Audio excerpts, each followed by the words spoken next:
Alright, so today we are going to level cap, and my attempt for today is to take you through the whole process, my whole process to getting to level cap on a disruption. It is gonna take some time. I don't even know if I'm gonna do this. I'm gonna keep it as one single take, a long take. I'm gonna divide on many videos. This is gonna take some time. I wanna go as specific as I can through the bits and pieces. There is just a crap ton of stuff that is useful for you to know and to implement on your loadouts, on your runs.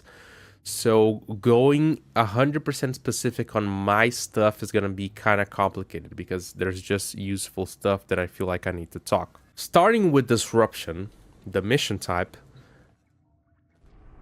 Disruption, to sum it up, you're going to kill elite units or heavy units. These units are gonna drop keys that correspond with a conduit. These conduit keys, you're gonna take them, you're gonna put on the conduit. When you put on the conduit, a timer will start, a conduit effect will be put in place, and a demolisher will spawn. These demolishers, they are gonna run to the conduit, they're gonna detonate themselves, and the conduit effect, if it is bad, it's gonna stay. If it is good, a bonus to you, it's gonna go. Your goal is to put keys in as fast as possible, kill demos as fast as possible, to get your level cap as fast as possible. That's how it goes, and it can be pretty fast when compared to other methods, and you'll usually get to level cap within around 2 hours on an average after you get used to the process. Demolishers are kind of the main thing around here, or one of the main things. They have a 90% damage reduction, so you're gonna need to deal around, think about it as 600 million damage. That's what you need to do on a span of around 20 seconds. That's kind of how you need to think of. Yeah, that's usually how it goes. Because we're going to use a bunch of stuff to prevent them from moving. We're going to be applying all sorts of status effects on them. We're going to use a main weapon to deal heavy damage. That's usually how it goes. Another thing that I need to tell you is that I, personally, Arthur, I like to take only the necessary damage for the level cap. I don't like to go all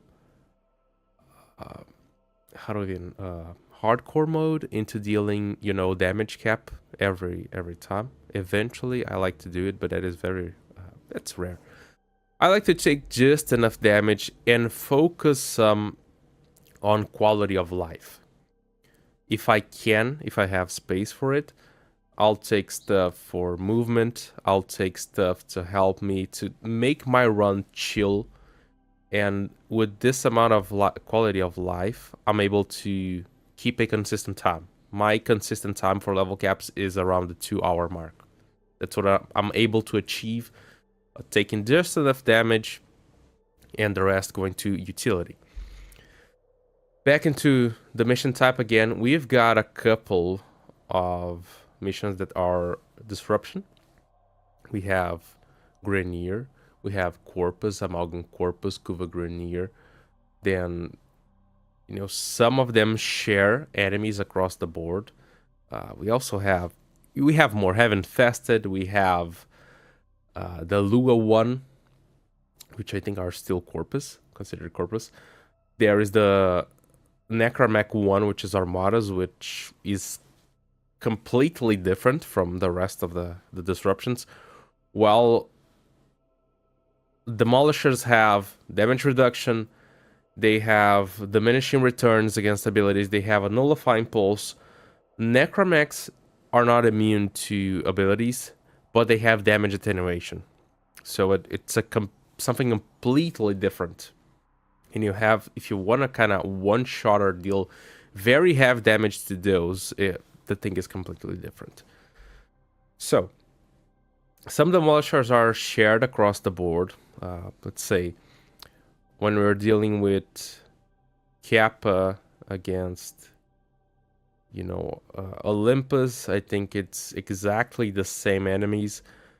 When we go to Kuva Grineer, it's the majority of the demos, you know, the Belief, the Heavy Gunner, but then we have the Kuva Guardian as a demolisher, which after they changed Void Dash to Void Sling, it's the reason why I stopped doing Kuva disruptions, because it doesn't feel as good to be dealing with Kuva Guardian demolishers. Back in the day, either you could dash through them or Void Blast, and you would get rid of the staff, and you'll be able to damage him. Now Void Sling just feels clunky to do it, and I don't enjoy it. So when you're gonna choose your I made a mistake saying that Kappa and Olympus share the enemies. One thing is different is that Kappa has a Nox Demolisher and Olympus has a Devourer Demolisher. That is the major difference, and that is also something huge when choosing to, if you're going Grineer, going between Kappa and Olympus. If you have a frame that can be, you know, that it's not invisible, it's not invulnerable, you should probably go Olympus, because Nox, normal enemies, which are present on Kappa and the Demolisher, are gonna one-tap you without a problem. That's how it goes. That's why you should go Olympus. But now if you have an invisible frame, if you have invulnerability like Revenant, then you can run Kappa without any problems. Other than that, let's see. We talked about the mission types, the demolishers. Yeah, that's the main difference. The faction you're going against is up to you. I personally enjoy fighting the Grineer. I think it is okay. I like the missions. I prefer them against the other types of enemies. I just think it's fair. You know, they have a good amount of damage reduction plus armor. If you want to make it a little bit harder, you just keep the armor, don't armor strip, you know. Keep it like that. Yeah, it's how I like to run. There are some little details, you know. Like, I think there's it's Conduit failsafe, the name of the thing. That's kind of something to just ignore the Conduit effect, but I found so few of those throughout all my runs that I feel like that's kind of a taboo. People don't really talk about that. They are not as easy to find, not as easy to come by, and I don't know. I think it's not even worth mentioning. It's just something that exists. Know that it exists.